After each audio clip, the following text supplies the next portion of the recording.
Hey, Booktube, welcome back to the History Shelf. My name is Peg. Say, today we've got something a little different. I'm going to highlight for you today two brand new, beautiful sets of works of commentary, biblical commentary, theology, spiritual meditation, this kind of stuff. And it, as a byproduct of that, I want to mention that it's kind of a new project of mine. And I hope to be updating you as I go through reading these books and just giving you more information about what I've been gleaning from my readings. And a big shout out to Cistercian Publications for these two beautiful sets. I'm just so pleased that you published these so that I was able to procure them. Uh, They are beautiful. And who am I talking about? Well, as you can tell from the title, Ludolph of Saxony and Gregory the Great. Pope Gregory the Great. Now, one of these names at least might sound very familiar to some of the, kind of the revolving door of BookTube watchers that are, kind of watch the same type of channels. I'm going to give a big shout out to Johnny Keene, my friend Johnny Keene, who was one of my major influences for starting my own BookTube channel. Been watching Johnny for years. But he intrigued me when he started showing a couple of years ago. He got this beautiful book. Never heard of it. Never heard of this writer before. Some 14th century, I believe, theologian. And he started reading it. And sometimes he would read a little bit from it. And you know what, Johnny, the thing I've noticed, and he admits to it, that he reads widely and he'll dip in and out of things. And this is a 4-volume set. Well, Johnny has dedicatedly gone through, and I think he's reading the final volume right now. So, I was intrigued, and I'm like, I really want to start reading this, and as definitely as part of my devotional time. I'm looking for a major work to really dig my teeth into spiritually and intellectually. And so thank you, Johnny Keene, because I was able to get all 4 volumes of Ludolph of Saxony. And I have, this is where I will be beginning. This is put out by Cistercian Publications, which you can find via Liturgical Press, in which I will have a very large book haul. They had a very big sale recently, and I'm telling you, my theological library is on point right now. But this is just this, and the other set I'm going to show you, I am just so tickled about, and I cannot wait to get started. So, Ludolph of Saxony. We've got the Life of Jesus Christ, also known as Vita Christi. He's known for this, and then a semi-major work on some of the Psalms. This is part 1, volume 1, chapters 1 through 40, translated and introduced by Milton T. Walsh. So there are, again, as I said, 4 volumes, and I just recently received these, so I still have a shrink wrap and a couple. And this is part 1, volume 2, chapters 41 to 92.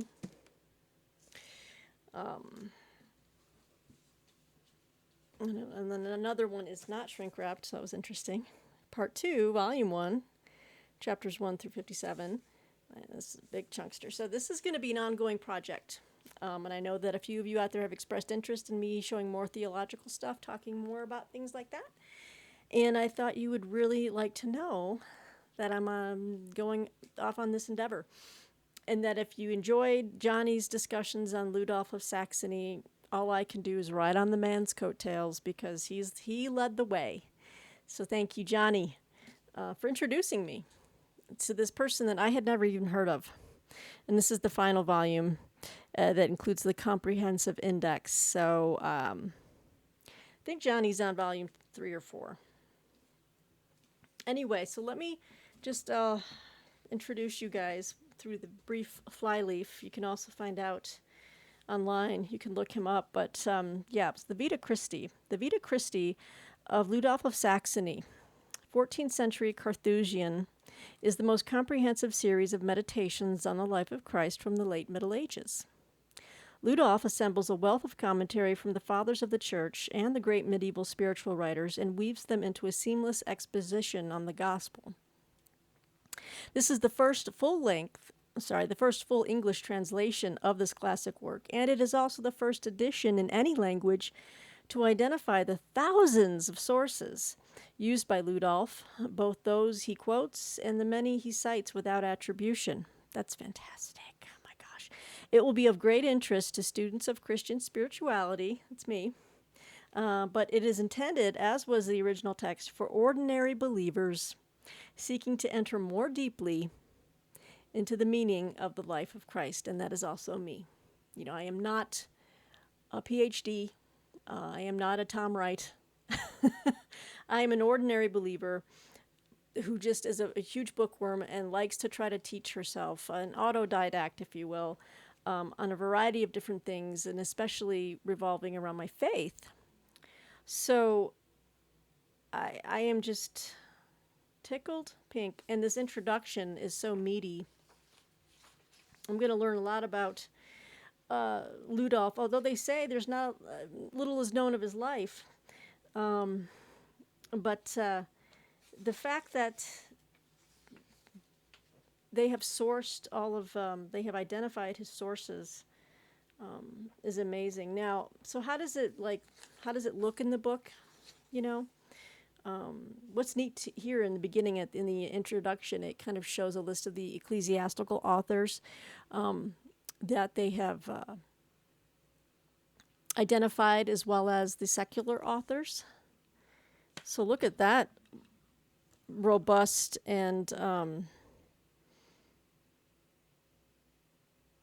magisterial list, if you will. My goodness. This is going to be so good. So, we have the life of Jesus Christ, part 1.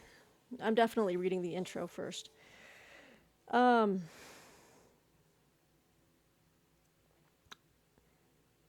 it begins with the prologue.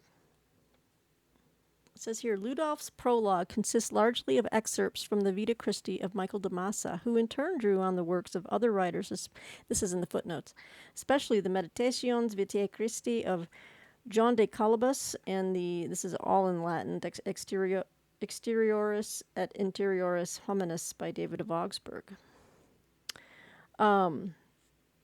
Wow. So this prologue, this is very cool. But let me get into something I recognize, like the first, and then it gives you like a section on benefits of meditating on the life of Christ. This is fantastic. So we move out of the prologue. So obviously this is not a standard commentary on different books of the Bible, but he kind of jumps from different gospel authors, such as John. Chapter 1 is the eternal divine generation of Christ, and it covers John 1, verses 1 through 5. Like in the beginning was the Word. Oh, this is fantastic. And as you can see, it's fully annotated on the side. Got footnotes in the bottom. Oh, interesting. Okay. It's true. The Father and Son are co-eternal. So anyway, I just wanted to share with you that I will be undertaking this huge endeavor. There goes my camera again. Thanks to Johnny Keene for turning me on to this. And thank you to Cistercian Publications for just such a beautiful set of books that they have created. So that, a Christian in the 21st century can connect with a great mind and spirit from the late Middle Ages. It's just incredible. So that's the first part of my message. The second part is Liturgical Press was having a sale, and I had a 20% off coupon. And this was also a book I had heard about from Johnny Keene's channel. Now, I don't know if he went on to get the other books in the series, but I first heard about this through Johnny Keene's channel. And I happen to love one of my favorite books of the Old Testament is the book of Job for many different reasons. It's another topic entirely, maybe another video. But and as I go through this book, maybe or these volumes, I'll talk about it. But he showed this book, and I was like, "This looks amazing. I want to read it." Well, it was pretty pricey, but luckily, I had a little expendable cash. I had a 20% off coupon, and my birthday was approaching. So I said, "What the heck?" But I've picked up this full set of Gregory the Great Moral Reflections on the Book of Job. And this is volume 1, preface and books 1 through 5, translated by Brian Kearns, introduction by Mark Del Cogliano. Again, another Cistercian publication. They make beautiful books. Let me make sure that I'm giving you the right... Yes, Cistercian Publications, in case you didn't know, they are out of Athens, Ohio. They also have, their own. Was it Liturgical Press that I had the coupon for, or maybe it was just Cistercian Publications? I know that you can buy Ludolph of Saxony through Liturgical Press, I think, and Gregory the Great as well. But anyway, either way, it was a little bit marked down, but it was, it was well over $100, so well over. So, but it was my birthday gift to myself. So I've got the first volume of Gregory the Great. So let me just read to you what this means then. So Gregory the Great was Pope from 590 to 604, a time of great turmoil in Italy and in the Western Roman Empire generally because of the barbarian invasions. Gregory's experience as prefect of the city of Rome and as a Pacrocerius of Pope Pelagius fitted him admirably for the new challenges of the papacy. The moral reflections on the Book of Job were first given to the monks who accompanied Gregory to the embassy in Constantinople. This first volume of the work contains the preface and books 1 through 5, accompanied by an introduction by Mark Del Cogliano. So another very, I've already kind of dug in a little bit to the introduction to Ludolph and a little bit into this one here for Gregory the Great's commentary on Job. And in fact, I just ordered a biography on Gregory the Great, because I thought it would be a great companion to this one. And I think I've ordered that through Ignatius Press. So, no, I'm not turning Catholic, everybody. I'm going to be showing you a lot of New Catholic stuff and books on popes and stuff, but I'm not making a conversion or anything. I'm still a Protestant, but I think that there are many great Catholic minds throughout the centuries, and just look at the Jesuits. Intellectually rigorous, and that's what I love. So this book has a very long kind of prologue. It has some letters that he wrote to people, but I'll just kind of show you what it looks like. So book 1 of Job, so there's a long preface to it. And where the book of Job begins, there was a man in the land of Uz whose name was Job. And then, so this is where it begins, page 77. And then we move into it. And, if you like reading Bible commentaries, you know, I've read a lot of contemporary commentaries. Like I kind of read the Bible Speaks Today series that IVP puts out, and that's a great series. I'm finishing up Hebrews, which is a book that was written by, actually, a Catholic. I believe, yes, Raymond Brown.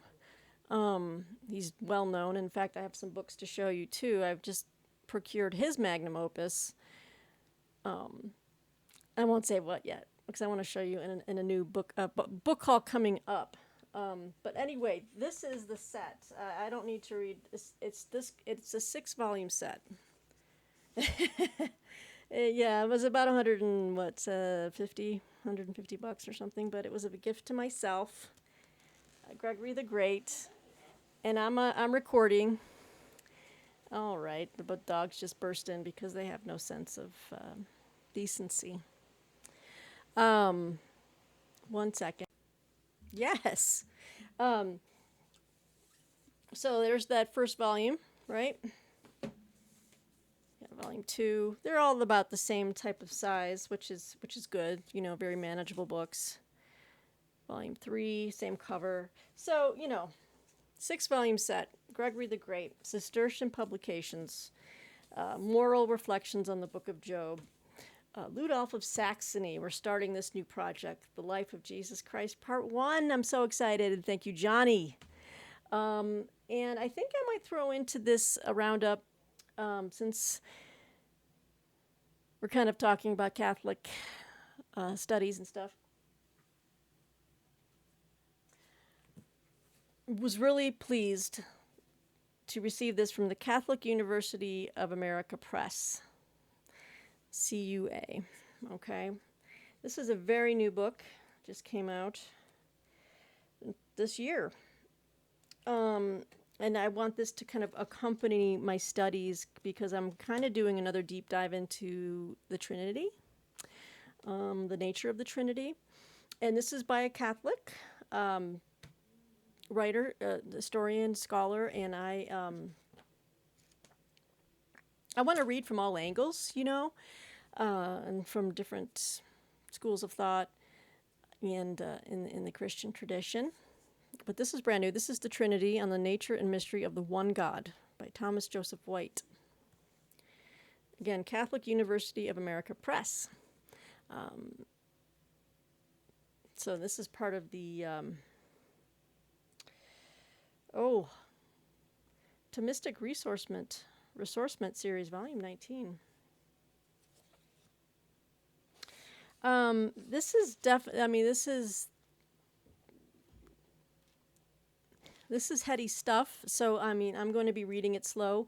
This is not anything that is going to be sexy and racy or anything like this. As far as talking about book reviews and things like this, all I can say is I'm going to be giving you updates on my projects of my theological reading projects like Ludolph and Gregory the Great, as well as the Trinity. So I think that's something I really want to stick to and just give you updates on. And whether people watch it or not, this is something I just want to talk about because it's on my heart and my mind to really devote time to. So with these 3 sets, I am ready to go to town, including, obviously, the books I already have that I've been dipping into and out of, N.T. Wright, my IVP stuff that I get, IVP series. There's a wealth of Bible commentary studies, theological treatises, things like this that I just can't wait to dive into, and I just welcome you, and I hope and invite you, I should invite you to come along with me on this journey.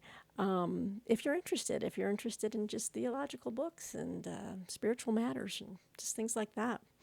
So yeah, Cistercian Publications, Catholic University of America Press, brand new book on the Trinity. I know there's other channels out there. If you are interested, I'm going to link below not only the links to these publication houses, but Johnny Keene's channel.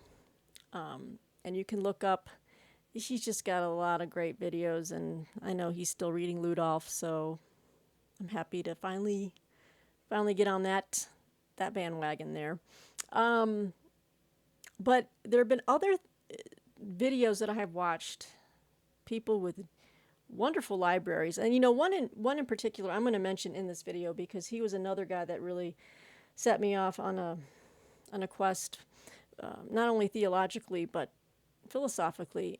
He's got a lot of books on his shelf in philosophy. Please check out this man's channel. He took a little bit of a break. He recently came back and did a second tour of his library. I encourage you to watch his first library tour and then his most recent video or two. He's got a wonderful, silky smooth voice. He is just a delight to listen to. His name is Roger Maxson, Maxson, Roger Maxson. I'm going to link his channel below. One of his first library tour, I just was drooling over all the books he had and his theological books. But he just recently did his second library tour, and you know, danged if I wasn't like, I noticed on his shelf, I'm like, I think we do have the same books, but I'm like, man, he even got this one. We got this one at the same time together. I saw this sitting on his shelf, and I was like, dang, he was on it. Um, but believe he's a Protestant, but he reads a lot of the Catholic stuff as well. So he's an interesting guy. He's an interesting man, and really smart, really intelligent guy. So I hope we see more from him. But I'm gonna link his channel below. Hit him up, check him out. Let me know what you think of my project.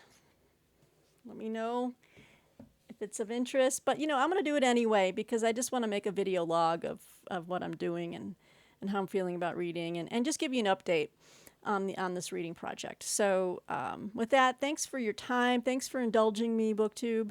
And I hope you'll check out these publishing houses and see if anything appeals to you. So until next time, BookTube, take care and be well.